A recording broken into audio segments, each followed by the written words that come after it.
phones. Yeah. But I don't know about you, but I am tired of walking into my pantry or coming out in the morning and I have like empty chip bags on the counter, empty hot chocolate boxes or granola boxes in Yep. my pantry. And I'm like, what the fuck?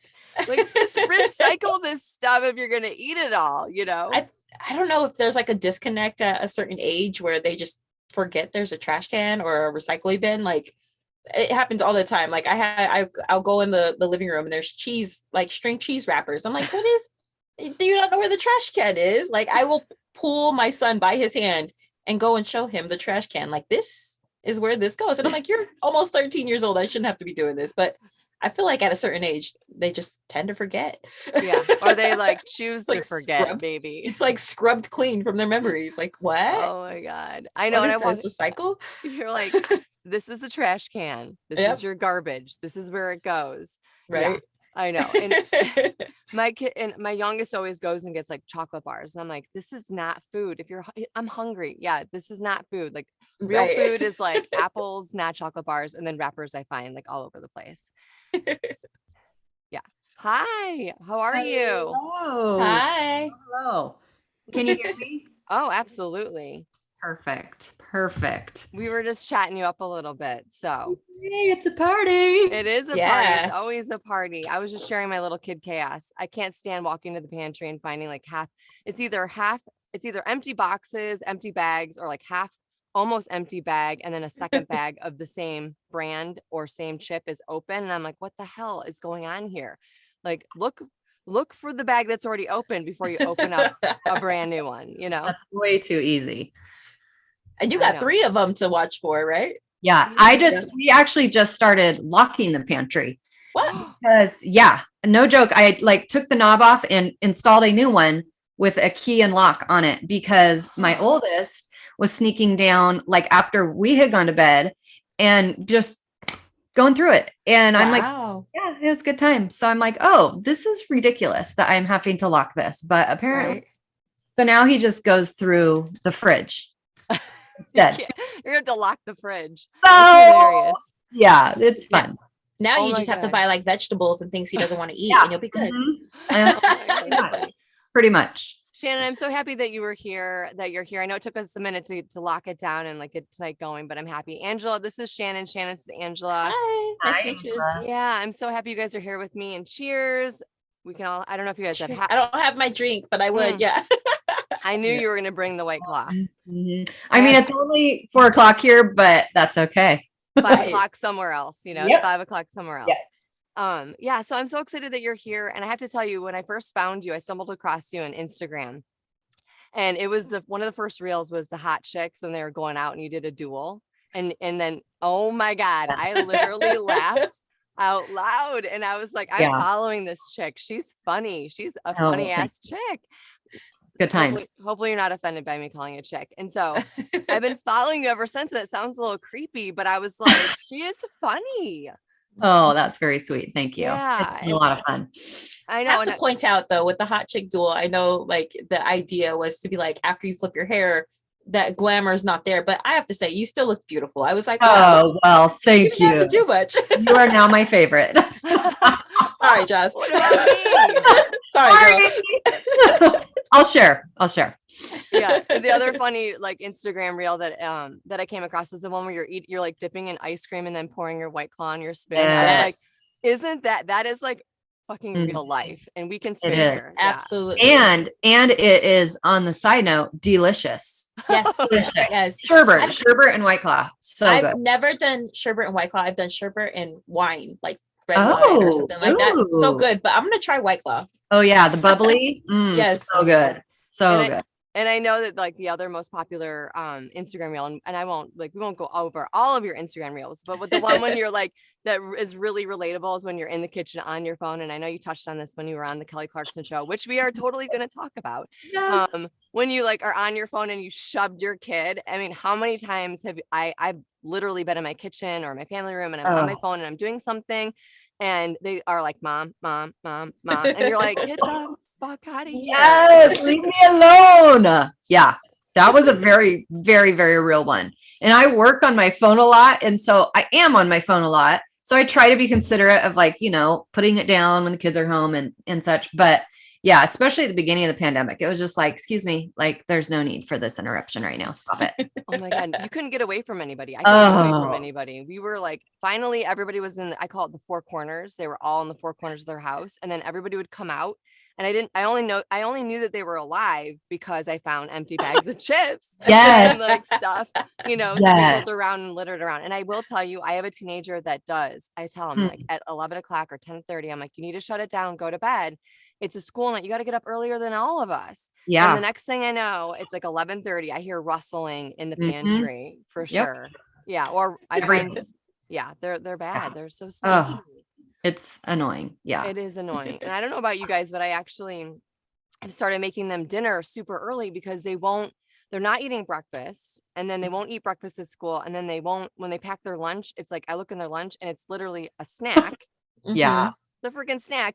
So they come home after lunchtime, like making a full dinner at like 3 o'clock. So yeah, my kids are always starving right after lunch too. They act like they haven't eaten anything all day. I know. So right? We kind of do dinner early too. And then it's Same. We do a dinner pretty early here as well. Yeah. Just, I don't know. It works better for my schedule, to be honest. Like once we get home, we kind of settle things in, and then I'm, getting to work on dinner right away. And once that's done, then we can relax. Cause I know if I don't do it at a certain time, we're not having dinner. Yeah. Right. Have some cereal. Cereal again. Yes. or ramen. Yeah.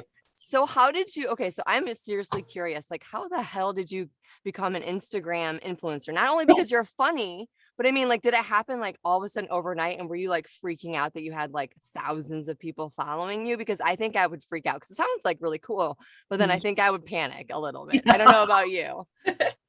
So it was right at the beginning of the pandemic, and I had my Instagram account for years before, but I would post like, there was maybe 100 followers, it's mostly family and friends whenever I want to do my stupid videos. And so when the pandemic hit and we were home, TikTok used to be Musically. And so I used to use that with my kids. We do like funny little dance videos or whatever. So then when it turned to TikTok and became a thing, I'm like, oh, this is fun. So I started doing videos with my kids again. And then I think I had one go viral on TikTok. I'm like, oh, I need to start putting these over on Instagram too, because Instagram is kind of like where I hang out now. Yeah. And so I did, but the one that went viral first was the lunch one, with, I forget her name, but anyway, where the bento box. Yes. Yeah. So that was like my first one that went viral. And it went viral on Facebook because I was like, people were messaging me and I'm like, I don't know. I don't ever post it on Facebook. Well, someone else had posted it on Facebook and it went viral. So once that happened, I'm like, oh, I got to start posting my things on all my accounts. And so I did. And then since then I've had many go viral. And, but as far as like the followers, I would say TikTok was the first where I started getting like thousands and like I'd wake up and there'd be like 3 more thousand. I'd be like, oh my gosh. So and again, I was super like busy with work, and it was hard transitioning in the pandemic to figuring out work. Like it was crazy. So I was really concentrating on that. And this was just kind of for fun, which I mean, it still is, but then it became like a thing. I'm like, oh my gosh, like people are contacting me. And, I never reached out and contacted anyone as far as like the news or Kelly Clarkson or anything like that. It was just people are reaching out to me and I'm like, what did I do? I don't know what's going on. So it was totally by chance. Like people ask me all the time, how do you grow? How do you gain more followers? I don't know. Like I just post what I'm posting whenever I feel like it. And they're like, do you have like a posting schedule? And no, like if I do a video and I think it's funny, so I don't have. What happened? Like sound. Did my sound just lose? It like dropped out, but you're back. Okay. It switched off my mic. That's weird. So it was by chance. Nothing I did that made like me get followers. And so now like I can tell when someone with a ton of followers will repost my posts because all of a sudden I'll have like, a couple thousand new followers that day or whatever. So it's kind of, it's a lot more gradual now, but it's been a blast. It's been really fun, but it's another job now. It has become another job. And you have a daytime job, or you are you still doing the day? You're in real estate, yes? Yes. Oh Yes. my God. And I love my job so much. So, so there's definitely going to be I'm going to have to start accepting more help and hiring more help to keep being in real estate. So that's I'm starting to kind of transition right now as I'm having other opportunities with, the social media thing open up. I'm kind of like in the moment, I'm kind of figuring out what to do because I love my job. I really do, but it's too much right now. Like I'm just getting pulled two different directions, and I love this whole social media part. Like I'm like, this is me. Like, this is a good place for me. Do you love it though? Because like sometimes like I did a 30-day challenge and I was like, this is hard work. I think it is really, it's a lot of work. And it is. I mean, but and especially coming up with like an idea, and I could see that, but I am too, like in the moment, like a real time person, like where I just come up with something and I'm like, do it. And then I post it. Like I don't really, there's no strategic planning in my social media stuff, but I did try to do the 30-day and I was like, maybe I should be strategic. And I did it. It's hard. It's a hard thing to do and to keep up with. So like, how long does it take you to come up with an idea? Are you just like come up with an idea and then do it? And then how many times you do it? I've sometimes done it like 20 times, like a stupid dance. I'm like, this damn dance, it's going to kill me. It's going to kill me. With the dances, I don't even try because I know there's no chance. I cannot dance. So the dances are always a one and done. I never practice those because I just know there is no hope.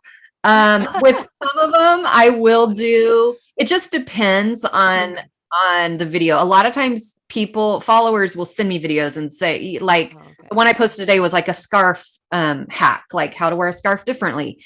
And they know I like doing those, and everyone seems to like those. So people will send them to me and I'll be like, oh yeah, that's cool. So I'll save it. And then when I get a chance, I will go down and record it. And then usually I post it right away. Sometimes it'll be like, I'll do 2 at a time and I'll save one for the next day. Right. But it's usually pretty spur of the moment. Like I repost a lot of old stuff just because I have so many new followers. So I'm using recycling. Yeah. I don't record every day.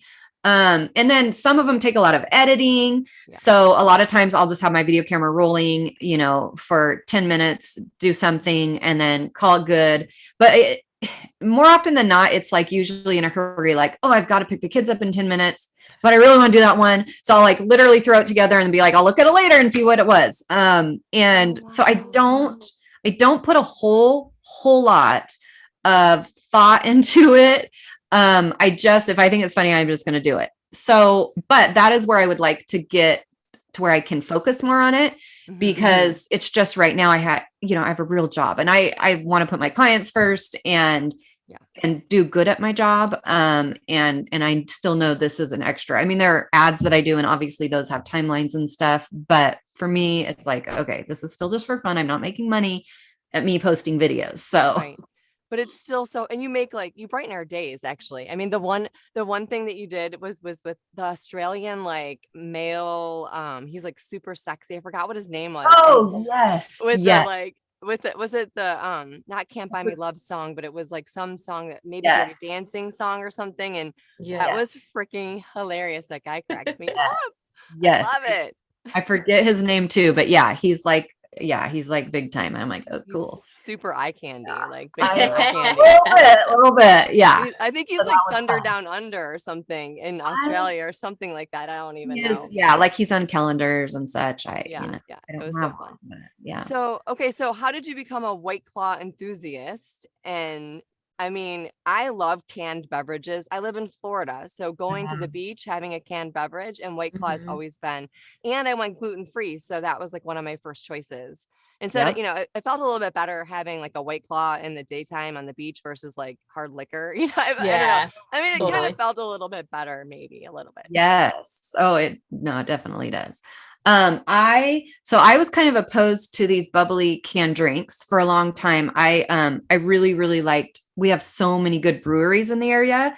And so I really liked, a lot of beer. Well, same thing. I had to go gluten-free. And so beer went bye-bye, especially like these good ones. And so, right right before the pandemic, I feel like there was a party and someone had the Trulies there. And so I'm like, well, I can't drink like anything. I would do just like vodka and soda water or, whatever. So I tried one. I'm like, oh, it's not too bad. So then once the pandemic hit, it was like, all we did was drink. So I got White Claws and I'm like, oh, I really like these. There were some subtle differences between them and the Trulies. And so I really like the White Claws. And I think, oh yeah, well, the lunch video, my first one that went viral had a White Claw in the end of it. Oh, it did. It did. Yes. Put it in there on accident. Like everyone was like, the White Claw lady, the White Claw lady. And it kind of like, I'm like, oh, this is a thing. So, and at that point I'd already done other videos with White Claws in them too, because again, and I started drinking them with Tito's. So I would do White Claw, take a couple sips and then dump Tito's in it because again, pandemic. Yeah. Hey, you got to do what you got to do. Honestly. Yeah. And I had already been drinking Tito's. That was kind of like what I was doing for gluten-free. Oh my gosh, we are like literally soul sisters. Like honestly, like I love it. Tito's is my favorite with Bywater. You got to try it with Bywater. It's so good. Interesting. Coconut Bywater with a little bit of LaCroix to give it some bubbly. So yeah. So yes. Nice. I call it my Florida smoothie. Okay. Yes. That sounds amazing. I am going to try that because I normally would drink it with like a LaCroix, but that sounds amazing.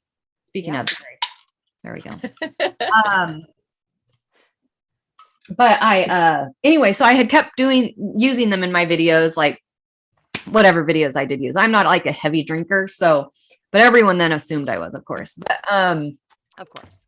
So then White Claw reached out to me. I think it was the first summer of so pretty early in the pandemic situation. They reached out to me and are like, hey, we want to invite you to be a part of this group. The White Claw Wave Makers, we really like you. And I'm like, okay, well, I don't know what this is, but cool. And my sister was like, no, I'm your agent. You are not going to do it. You need to get paid by them. I only want you need to get paid for them. And I'm like, okay, listen, sister, like, yes, that would be lovely. But in alcohol, like sponsorships are very different than like normal sponsorships too, from what I understand. So anyway, they don't do that. But they invited me part of this group. So basically there's about 30 to 40 of us on the Wavemaker team family, they call it. And it's just, we have and of course, I've only been a part of it since the pandemic. Right before the pandemic in early March, like the weekend before we got locked down, they did a big party for the Wavemakers in Vail, like this huge thing. And I missed that one. But we've done a ton of stuff virtually. I know they're great. So we do all kinds of stuff virtually. They call them like happy hours or whatever. And we always get like new flavors first. So we can like, it's basically free advertisement. Yeah. But I'm okay with that. I'm like, it's a fun group. They're super cool. And so, yeah, they send me like, they sent me some, I don't wear shoes. I wear flip-flops. They sent me Nike, like Air One that are like hand painted with the wave and White Claw logo. Wow, and so like they hook us up with fun stuff. Nice. Yeah. And like every holiday. Yeah. So there's some perks of the influencer. Yeah. But I don't get paid. Everyone's always like, do they sponsor you? I'm like, no, but I'm okay with that. Like I get it. I'm not athletic. They have like surfers that they sponsor. I'm like, yeah, no, it's never gonna happen. So yeah, but that's so cool. You get product though, and you get to like have so that's fun. Yeah, that's so cool. And how fun is it that you have like the little blue check mark? Is that like how many followers do you have to get on your Instagram? Isn't it like a little I don't have the blue check mark. I thought you I don't think so. No, maybe you do now. Maybe you do. How do you get that? Like, I'm just trying to figure out, like, do you have to have like tens of thousands of followers? No, it's not about followers. Actually, it's, you have to apply for it and you can apply every month for it. And I probably should, I haven't for a while. But yeah, you just, in your settings somewhere, you go and apply for verification and they require you to do like driver's license, but what they're looking for is like notability. So you could have 1,000 followers and have a blue check mark if you like, were, I don't know, at a conference or if you like wrote a book, like there's a lot of authors that will have like, 5,000 followers and they wrote a book. So their name is out there. And it's weird. Like I've tried because I was on Kelly Clarkson and I've been on the local news several times. So I'll send those links to them when I've applied. And I guess it's just not enough. So I don't know. You don't need a blue check. You don't need one. You're good enough. You don't need no blue check mark. Well, just make your own. Just make your own. You'll be fine. I know. But it's honestly, in my head. I know Kelly Clarkson, like, oh my God, was that so fun? Or were you like, I would be in the bathroom. I'd be like, oh my God, I have to go to the bathroom. Out. Yeah. I would freaking out. Yeah. Freaking out. It was crazy. So like when the producer called me, it was a Sunday and I had to be ready by Tuesday. The first one I did was like this. It was virtual. So I was at home, but they have to do like pre-interview. It was very cool. Like pre-interviews and you have to practice and they have to let you know what you can say, what you can't say, like all the things. And that was really cool because, you're sitting just like we are now. And on the bottom, you can see all of everything going on. So you can see all the people that are going to be on the show. And then you're just seeing her the whole time, like uncut. So you're seeing them like stop because they have to redo something or her just talking. And it was really, really, really cool. So that was a fun experience and more to come on that I can't quite talk about yet. Ooh, exciting. Ooh, I'm excited. Yeah. That's so cool. I followed her and voted for her in American when she was on American Idol. Oh my God. She's amazing. Yeah. America's sweetheart for sure. So like she's one of those people, and both the producers that I've worked with have said she's like the most real celebrity you'll ever meet. And she just seems that way. She just seems so down to earth and normal. And she came from nothing. So it's, that you remember that still, I think. And so she's great. She's a lot of fun. So, okay. Cool. So you're not just an influencer and a realtor or like a real estate agent, but you're also like a mom and a wife. And I didn't even realize this, but when you said you're a comedian, so do you actually go out to clubs and do shows yet? And I know that you were on a news station. So do you just do segments or do you do comedy segments or what I have with that? Yes, I have not done anything in front of people yet. I have spoken a couple of times publicly just for like small groups locally, more about like my whole story. So I've done that, but I have not done any comedy bits like in person besides what I just do on social media. I do lives a lot and always on those. People are like, what are you gonna ever like have a show? And I'm like, not right now. You need a tour. Oh my God. It'll happen. But there's more to you too behind the comedy and behind like, all the fun reels that you do and I didn't even realize that. And I thinking about it, I listened to another podcast that you were on and I was like blown away. It was a documentary. I said that wrong, but it was that kind of podcast. I listened to it and my husband he's funny too. And he comes from like kind of a difficult childhood, he would say, and I feel like sometimes those you just can go one of two ways. And so I'm wondering a little bit about that. So like when you say cult survivor, I immediately was like, what is this? Like, I didn't I didn't grow up in a religious home at all, And so my husband was strict Catholic when he grew up. So, I mean, so I just am curious about all of that. And I love that you're sharing your story because I don't love when I hear about stories like that, but at the same time, I love when someone has turned it around and flipped the script and turned it into something positive, and then they're sharing their story with other people. And even if I saw you walking down the street, maybe I would have never guessed. Right. But like you're bringing to light, like a pretty serious kind of topic, Right. So and so I initially shared, all the TikTok and real trends that they have where you're, the song is trending and you do your thing to it. So I had done one of those a while back. I mean, maybe like a year and a half ago now. And it was kind of like things about yourself. So I did that little thing where I'm in the cult. I was married at 19, had infertility issues, adopted our kids. And then I did like something about like humor helped me through it all or something like that. And I got so much feedback from that I'm like, wow, this is like something that needs to be talked about. And it was interesting to me because I had many people reaching out about adoption or infertility and curious about that. But overwhelmingly, I had people reaching out about the cult. They're like, what is this? What happened? What's going on?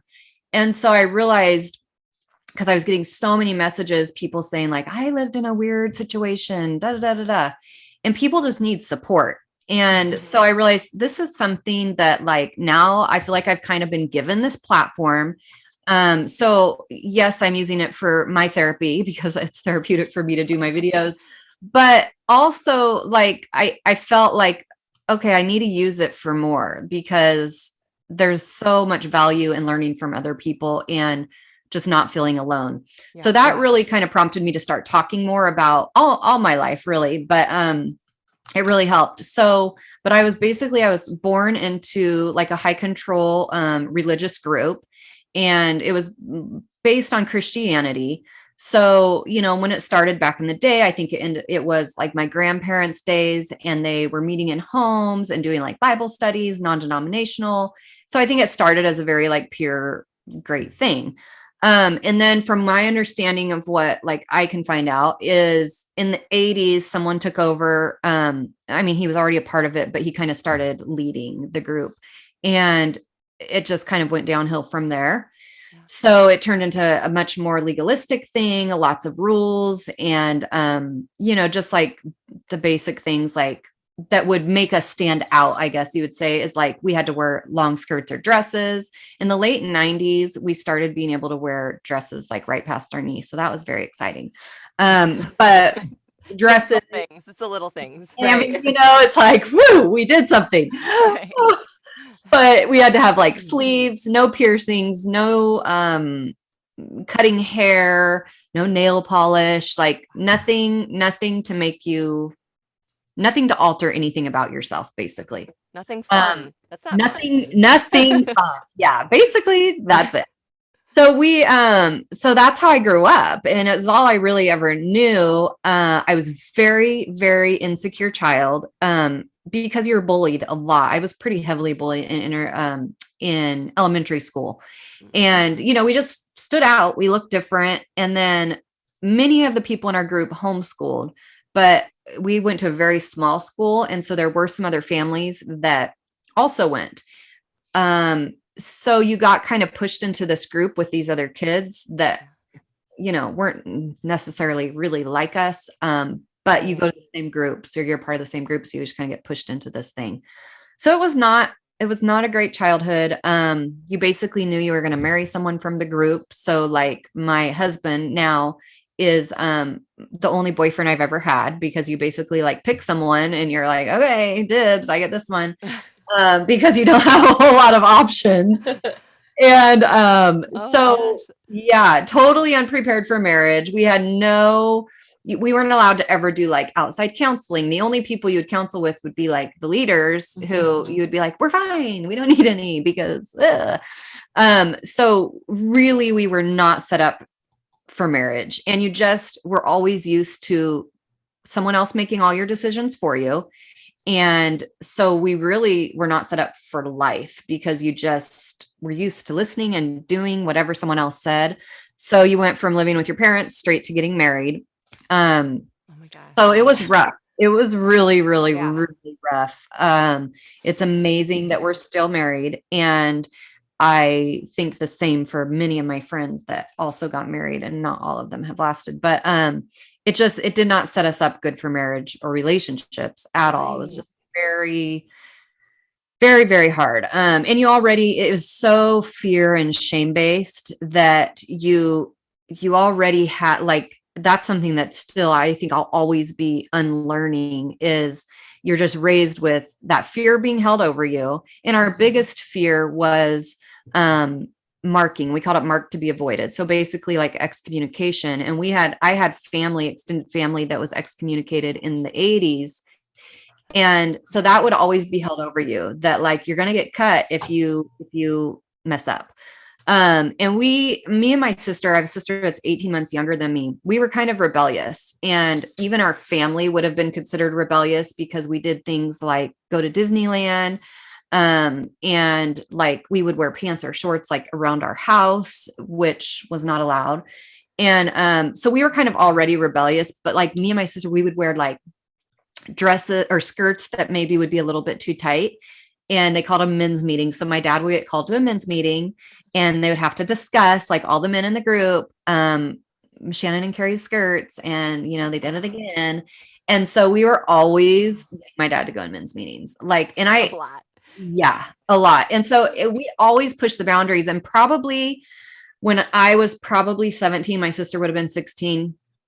And again, already we know who we're going to marry because you picked your person already. I remember having a conversation with my parents and my dad saying, hey, we could leave now, but you won't ever see the guys again. Like and so we stayed, and not that he put it on us, but we were really to a point, we were so frustrated with so many things. But again, you love this person and you think, who else am I going to go out and find in the world? So we stayed, and we got out when I was 30. So yeah. Wow. So we were married. I was married at 19. So we went through a lot of years being married and living that way.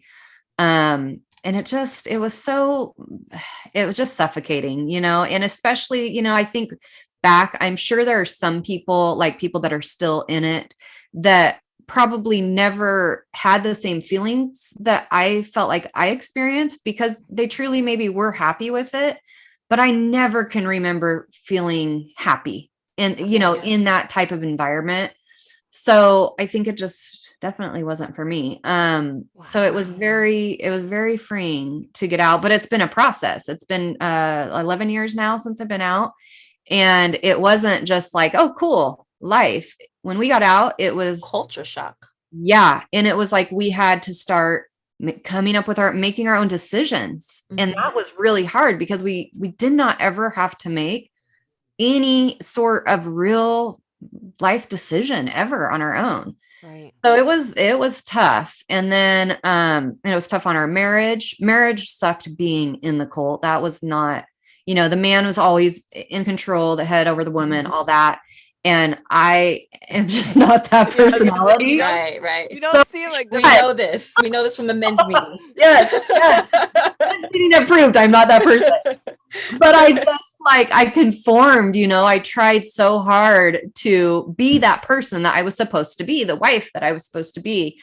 And that in itself was suffocating. And then we were going through experiences of infertility, which was it was about a 3-long process for us. And that was awful. And in our group, you never talked anything deep. Everything was very superficial. So if you had real issues, if you were having marital issues, you never, ever would discuss that with anyone, because we were just brought up in shame and secrecy, and you just wanted to appear perfect. And we, as in our marriage, we truly appeared to be this perfect couple. They always are doing what's right. And it felt very good. Like, no, look at us. Like we're such a good example. And yet inside you're dying. Right. So that was like life. And then when we did infertility, same thing. Like I didn't have anyone to talk to. And that's why I love speaking about these things now. I realize how much I missed support and how important support is for anything you're going through in life. And I just in the last year and a half really have gotten to that place where I will ask for help. And I am now totally comfortable being like, you know what? I'm not totally comfortable. I still struggle with it, but I can ask for help. And that's something I never would have done before. But it was very lonely going through years of infertility, really feeling like you were on your own. And we were still required to go to meetings. We didn't call it church because that was too secular to call it church. So we didn't even have a name because it was not believed that was okay.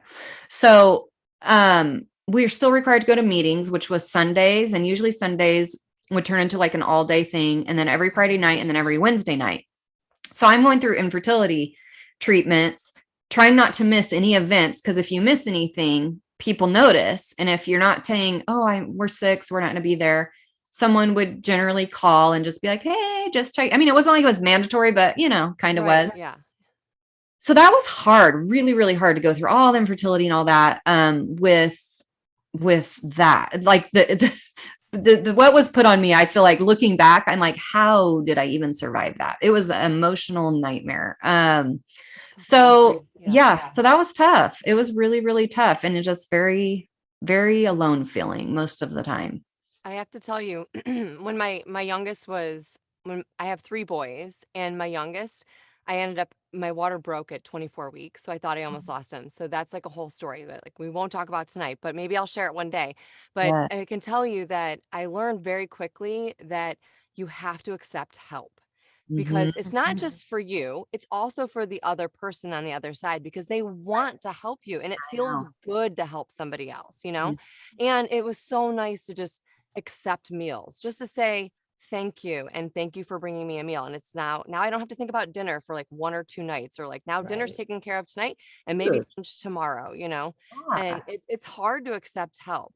But Yeah. once you sort of settle into it and understand and get to a place where you're okay with it, or you're working on being okay with it, Mhm. it's you realize it's not just for you, you know, and you shed your ego a little bit, you know. I mean, we all have it, right? Yeah. Right. And I Right. can't even imagine going through that length of time, well, any length of time with infertility Yeah. is Yeah. hard. I mean, even like when I first started having kids, like going on 15 years ago, nobody talked about miscarriages. I had, Right. Right. I had 7 kids, or I'm 7 kids. I had 7 Woo! pregnancies and 3 kids. So I had, obviously some losses. And I remember Mm. starting to talk about it a little bit, and people were like, didn't it was awkward, but Yeah. I feel like now you can have an open dialect. So I Mm. can't imagine going through what you and your husband went through in that Mhm. situation, not having anybody to talk to, And then that. also feeling like that shame of everything, Yes. not being that perfect couple as everybody's already put you on a Yes. pedestal. Yeah. So And I yeah. blamed myself a lot too, that Oh, of like course. I Yeah. wasn't a good enough Christian, like Right. I had worn pants or I had done something that made me infertile. And that was a huge struggle for me. And again, we weren't able to have like outside therapy or anything. I think, gosh, man, I don't know. Oh Yeah. my God. I love therapy. I'm in talk therapy Yeah. right now. I tried it in high school and I felt shame for being in therapy because of the way I was brought up. And then I Mhm. didn't. And now I'm like readdressing it. I've got everybody in my household in therapy right now. I'm like, you want therapy? You want therapy? We're all in therapy. I mean, honestly, The whole family is too. it's like going to the gym, Yeah. for your brain, for your Right. mental health, I mean, More really, Absolutely. it's, expensive. yeah, yeah, Maybe a yeah, little bit. Yeah. yeah, Yeah. that's true. That's I'm true. like, I work for therapy for our family, Right. basically. Exactly. Exactly. And wow, and it's so exciting that you guys, or not exciting, but it's pretty cool that you're willing to like be so open to share your story now, because I mean, and you were talking about the transition from being in not the cult but the cult, that isn't a church but it might be a church, we're not really sure. Um Right. but that's confusing in Uh, itself too, little bit, I as mean, were many other things. Right. so Right. when you transitioned, okay, so you have kids now. So, I mean, let's talk about that, because you weren't able to get pregnant and you weren't Right. able to have a natural birth or Mhm. pregnancy. So you went the adoption route. So how did that come into your life? And how did that play into the cult? Because like, was that allowed? You It know? was, yes. Okay. So I had only at the time, so our oldest is 14, so this is a lot of years ago. At the time, we had only known one person ever that had adopted, who was my husband's aunt and uncle, who are quite a bit older than us. So they were the only people that we knew. And again, internet was different back then. Yeah. Mhm. And you didn't talk about these things like you do now. So it was a lot of just like self learning, like get on the internet and try to figure stuff out. So, and we were looking back, we were so young and naive and had no clue what we were getting into. But we did the first time we went through an agency.